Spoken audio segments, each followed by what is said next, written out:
Hello students, myself Rahul Kotkar, and today we are going to discuss about the chapter number 10, magnetic fields due to electric current. It's our lecture number 3.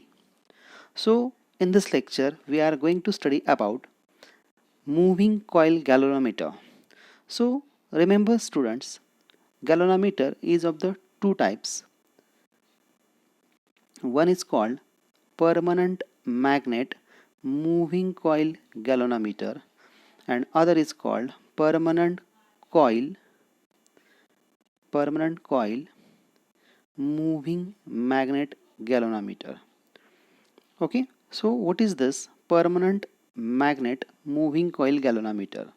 So in this case the magnet is permanent or fixed.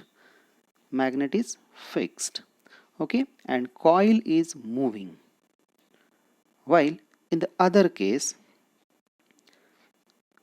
permanent coil is permanent and magnet is moving.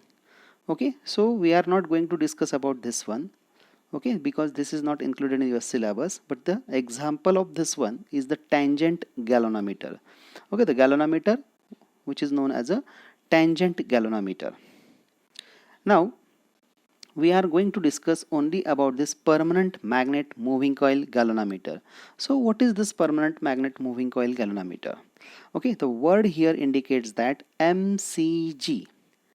MCG means what? Moving coil galvanometer. Okay, in which the magnet is permanent, fixed, and coil is moving.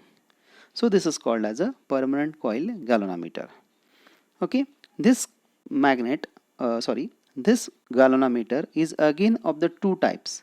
One is called pivoted type moving coil galvanometer and other is called suspended type moving coil galvanometer. Okay, so what is that? Pivoted and suspended, you can see here also. Okay, so in this manner, this about the galvanometer. Okay, these are the basics. Now we have to study the general construction and working about this moving coil galvanometer. So let's we start. In case of, first I will explain general thing about the suspended and pivoted type moving coil galvanometer. So you can see this figure. You observe in this figure the north pole and south pole is there, means two magnets are there which are fixed, and this is the coil which is a rectangular form of this coil. So what is the difference between the pivoted and suspended type moving coil galvanometer? Okay, simply both have a same construction, just there is the difference. In case of suspended coil galvanometer, okay, suspended type moving coil galvanometer, there should be the coil is suspended with the thin fiber called phosphorus bronze. Okay, means it is a very thin coil which can carry the current, as well as it is a very thin strip of the wire. Okay, and in case of pivoted type, the the coil is suspended, rectangular coil is suspended with the help of springs in case of pivoted. Okay, and in case of suspended, it should be the suspended with the thin fiber called phosphorus bronze. Okay, so this is a simple difference. In case of construction and working, both are nearly the same, no difference.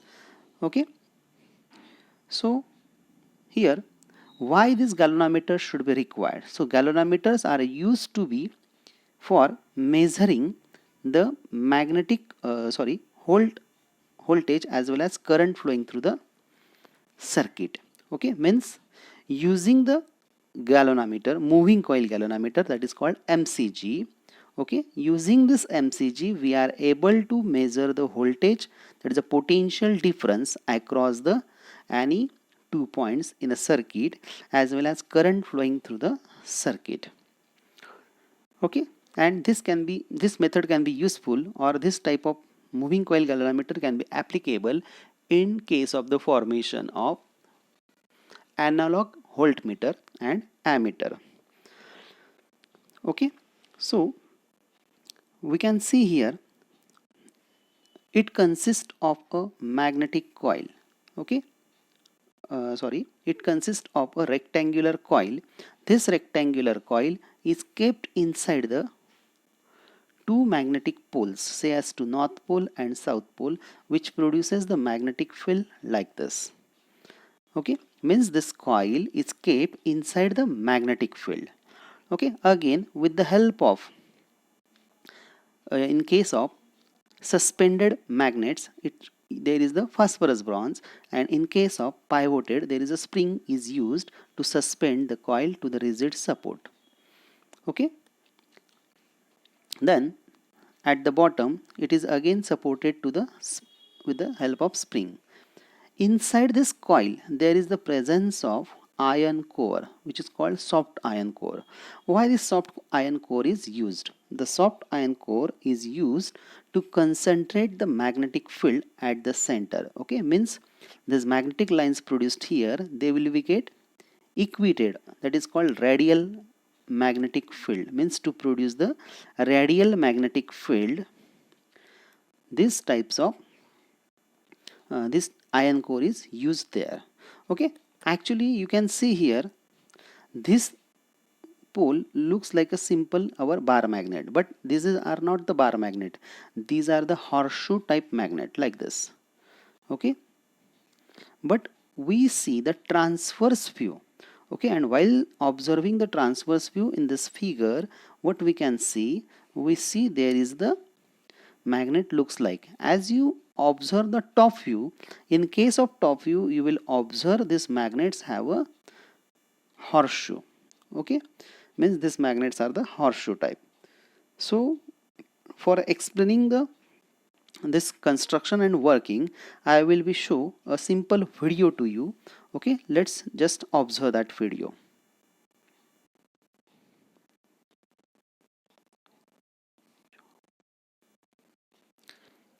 Let's look here. It consists of two horseshoe magnets. Okay, you observe north pole and south pole in the given animation. Okay, these have to produce the magnetic field.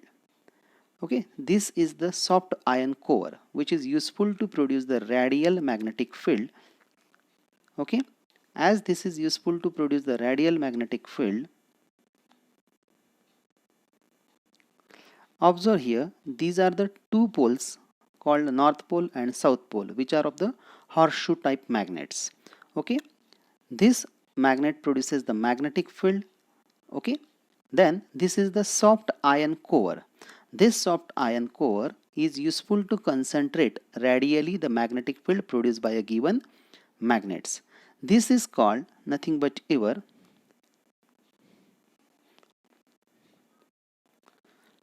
the rectangular coil on which the coil is wounded, and this coil is attached to a pointer. Okay, so as there is the magnetic field is produced, okay, and a coil carries a current through it, at that time what happens, under the action of magnetic field and current flowing through the coil, according to the Fleming's left hand rule, it experiences the torque. Okay, and this torque produces the deflection of deflection of rectangular frame. Okay, and this causes the deflection of the pointer, and which marks the value of current or voltage in a given circuit. Okay, so you observe here the switch is given, means when the current starts to flow from the given circuit, at that time the current flows through that particular rectangular coils. Okay, and that coil is kept inside the magnetic field.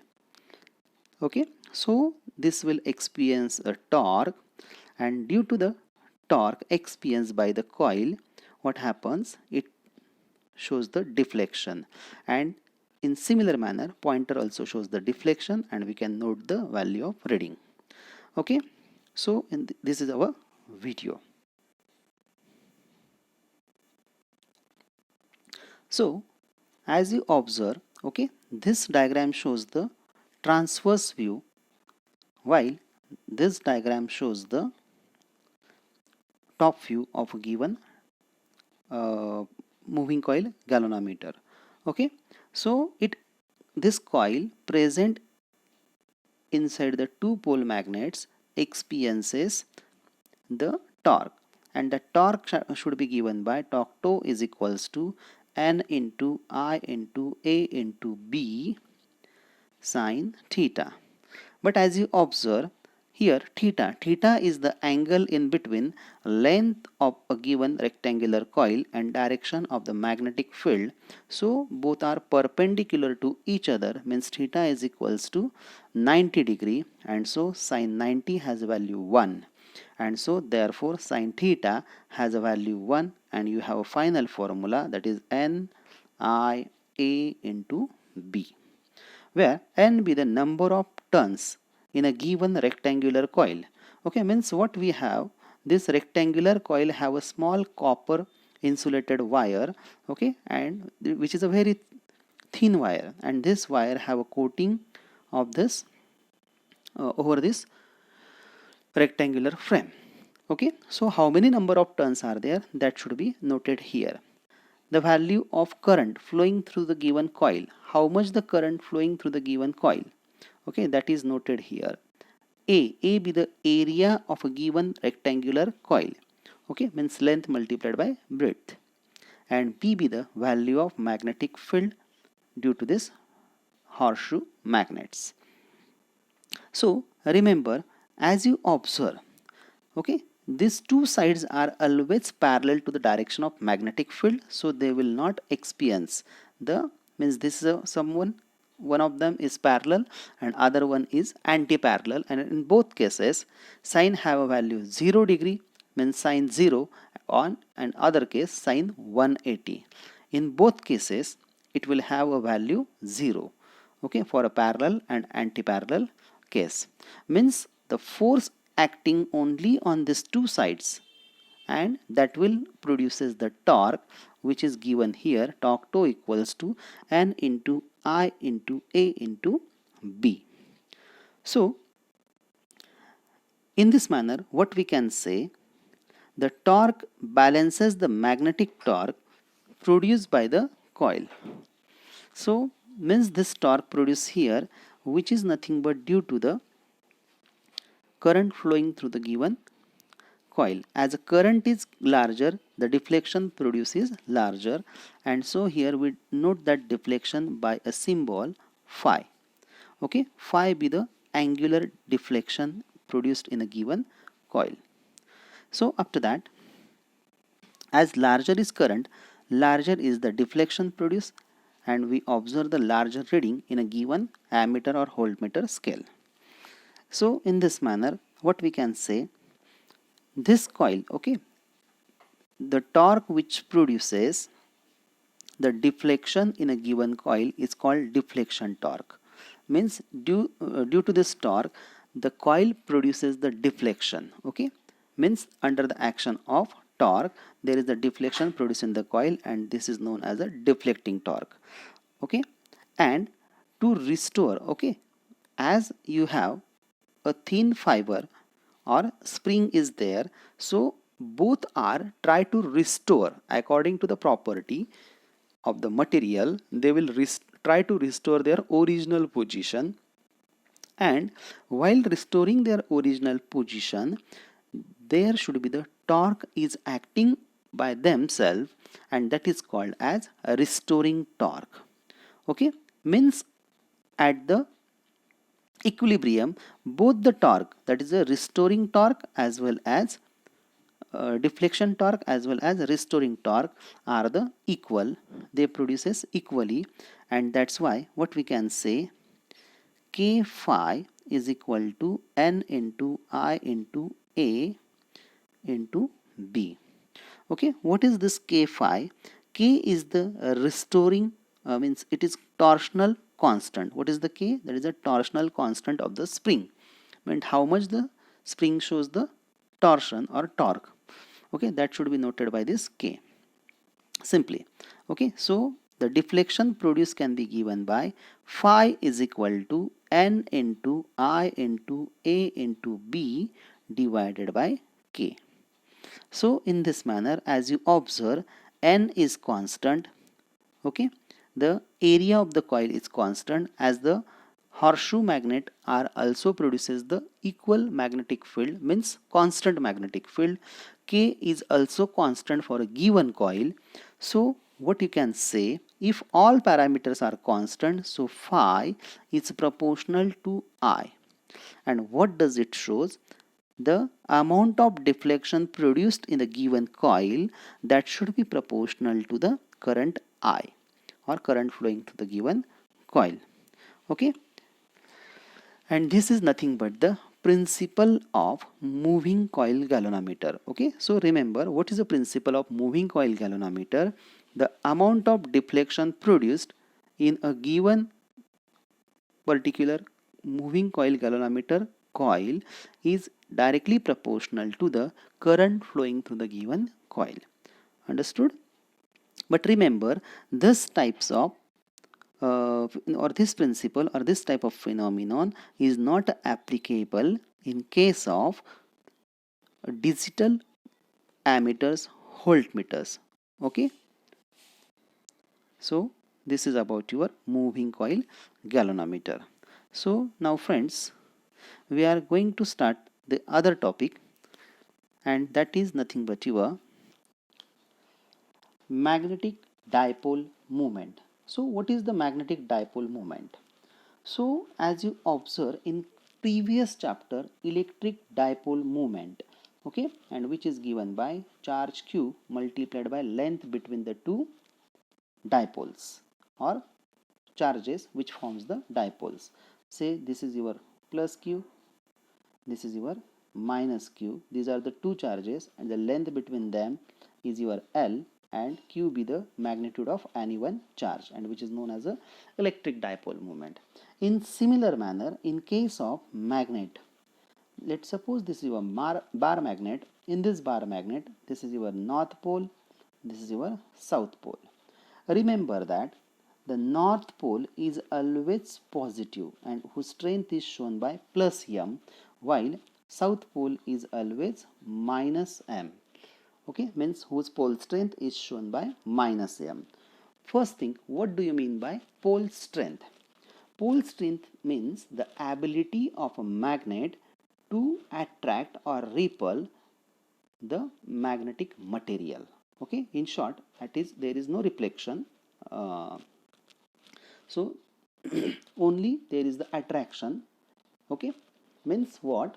In short, what you can say, the ability of magnet to attract the light magnetic materials, okay, that is nothing but the pole strength of the given bar magnet. Means in how manner, in how much manner it can attract the given magnetic material. Okay, if it is a weak magnet, okay, it will be attract the magnetic material slowly. Okay, but as it is a strong magnet, it will be attract the magnetic material quickly. So in this manner, this is a pole strength. And in case of north pole, it is a plus m, and in case of the south pole, it is a minus m. Always remember these symbols and values are unique.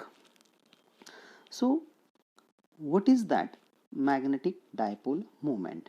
So that magnetic dipole moment is the vector quantity and shown by a letter mu bar. Okay, it is always shown by a letter mu bar. Okay, in some books it is shown by a capital M also. So remember, this mu bar is the magnetic dipole moment, is the vector quantity and the direction of magnetic dipole moment, which is very important, and it is always directed from along the line joining the two poles and from south pole to the north pole. Okay, means it is from minus pole strength to plus pole strength. Okay, remember what is the direction of magnetic dipole moment? It is from south pole to the north pole, that is the negative pole strength to the positive pole strength. Okay, so what is the magnitude of magnetic dipole moment, so that can be given by simply n multiplied by I multiplied by A. Okay, where n be the number of turns, I be the current, and A be the area of a given coil. Okay, so in this manner, this is about your magnetic dipole moment. Now, the torque experience. What is the value of torque experience? Okay, means if you held the given coil in a uniform magnetic field B, the torque acting on a given coil is given by torque toe is equals to mu B sine theta. How this equation comes, we just observe in the previous topic equation, which is nothing but your n into I into A B sine theta. So the value of n into I into A we substitute as a mu, that is a magnetic dipole moment. Okay, and remember this is nothing but the mu b, and so this mu b sine theta in terms of vector quantity we can note it simply as a mu bar cross b bar, means theta here, that is the angle in between magnetic dipole moment and the magnetic field. So you also studied about the torque in the 11th standard. We have a relation, that is a linear electric dipole moment multiplied by electric field. Okay, means what is that? That is a torque due to the magnetic field in case of magnetic dipole moment, and this is torque due to the electric dipole moment. Okay, so in this manner, this is about your magnetic dipole moment. Okay, so as you observe the both relations, what you can say, both are analogous to each other. Okay, analogous means what? Having a similarity. It is the magnetic field, it is the electric field, it is the magnetic dipole moment, it is the electric dipole moments, and in this manner both equations are have the analogous to each other. Okay, so friends, in this manner this is about your magnetic dipole moment. So now next topic that we have, magnetic potential energy of a dipole. Okay, first thing, what do you mean by dipole? So dipole means the magnet have two poles, one is called south pole and other is called north pole. So these are the two poles of the magnet, and so it is called as, two means di. Okay, and so it is called as a dipole. So in this manner this is about your dipole. Okay, then next thing, a magnetic dipole. Okay, we have to study the magnetic potential energy of a dipole. In case of magnetic dipole, which is freely suspended in a magnetic field, possesses the magnetic potential energy because of its orientation in the field. Means how it should be suspended in a given magnetic field. Okay, and according to that we have to be observe there is the magnetic potential energy is developed in a given bar magnet. Okay, so you also learn in the 11th in the previous chapters. Okay, what is that? The electric potential energy, and which is associated with electric dipole. Okay, when suspended in a electric field. So in that case you have a formula, u bar u is equal to minus p bar dot e bar, as it is a vector, as it is a scalar quantity. Okay, so it doesn't have any arrow over its head and it is a scalar product. Okay, means it denotes that this is nothing but your scalar quantity. Means magnetic dipole magnetic potential energy or electric potential energy are what? Are the scalar quantities. Second thing, as electric potential energy and magnetic potential energies are also analogous, because we observe in the previous topic both are electric field and magnetic field are analogous to each other. Either you can say electric dipole moment and magnetic dipole moment are analogous to each other, and therefore magnetic potential energy as well as electric potential energy are also analogous to each other. As they are analogous to each other, so how we can write them?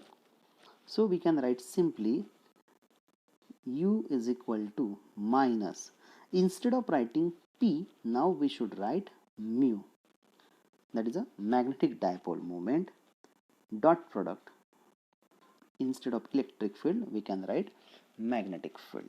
So in this manner we have a formula for magnetic potential energy of a magnetic dipole. Okay, so as you solve it according to the definition of scalar product, okay, what we can write, mu b cos theta, where theta is the angle in between mu bar and b bar. Okay, what is that? Theta is the angle in between mu bar and b bar, and means what? The value of u or u can be decided according to the angle in between mu and b. Okay, means these are the simple CET questions. Okay, or simple multiple choice questions are there. Okay, the value of magnetic potential energy can be decided on dash dash of magnetic dipole moment and the magnetic field. Okay, so at that time you have to be choose the correct value or correct answer as a angle between them. So here the two cases are given to you. Case 1, what is the case 1? In case of this one, if theta is equals to 0, as theta is 0, so cos 0, okay, means cos is 0 and cos 0 having value 1, and so what we have a value of u as a minus mu b. Okay, so this is the simply your value of a magnetic potential energy when the mu and b are parallel to each other. Okay, this is your diagram which shows this one. Okay, mu and b are parallel to each other. In case second, what is there? Before that, this value of u means potential energy, magnetic potential energy, which should be the, observe there. Okay, this value is nothing but your minimum value. Why it is a minimum, that we can see in the next part. Okay, so after that, as theta is equals to 180 degree, means as they align as a anti-parallel to each other, means mu and b are anti-parallel. So as what happens, u is equal to minus mu b, okay, according to this formula. Okay, what is that? This is nothing but your mu b cos 180, because theta having value 180. As you substitute the value of cos 180 as a minus 1, what happens? This minus and minus become plus, and you have mu multiplied by b.